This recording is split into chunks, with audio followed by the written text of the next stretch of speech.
Chapter 10. A Troublesome Wishbone. Solomon Owl had pains, sharp pains, underneath his waistcoat, and not knowing what else to do, he set off at once for Aunt Polly Woodchuck's house under the hill in the pasture, which he had not visited since the previous fall. Luckily, he found the old lady at home, and quickly he told her of his trouble.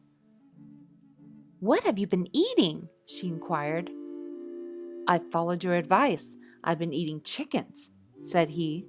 "Very small chickens, because they were all I could get." Aunt Polly Woodchuck, who was an herb doctor and a good one, regarded him through her spectacles.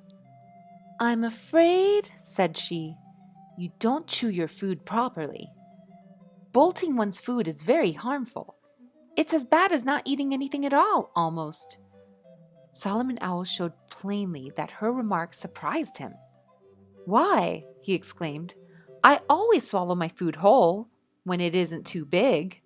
"Gracious me!" cried Aunt Polly, throwing up both her hands. "It's no wonder you're ill. It's no wonder you have pains, and now I know exactly what's the matter with you. You have a wishbone inside you. I can feel it," she told him as she prodded him in the waistcoat.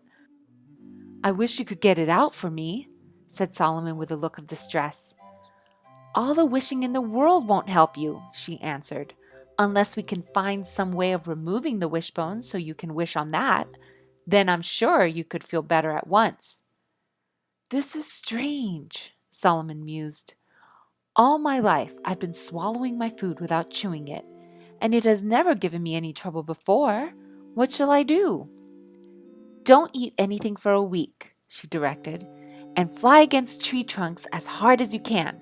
Then come back here after 7 days." Solomon Owl went off in a most doleful frame of mind. It seemed to him that he had never seen so many mice and frogs and chipmunks as he came across during the following week.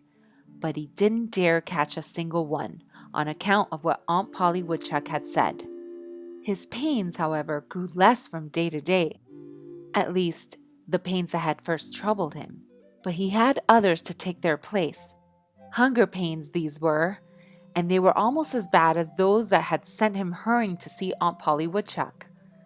On the whole, Solomon passed a very unhappy week, flying head foremost into tree trunks, as Aunt Polly had instructed him to do, gave him many bumps and bruises, so he was glad when the time came for him to return to her house in the pasture. Solomon's neighbors had been so interested in watching him that they were all sorry when he ceased his strange actions. Indeed, there was a rumor that Solomon had become very angry with Farmer Green, and that he was trying to knock down some of Farmer Green's trees. Before the end of that unpleasant week, Solomon had often noticed as many as 24 of the forest folk following him about, hoping to see a tree fall. But they were all disappointed.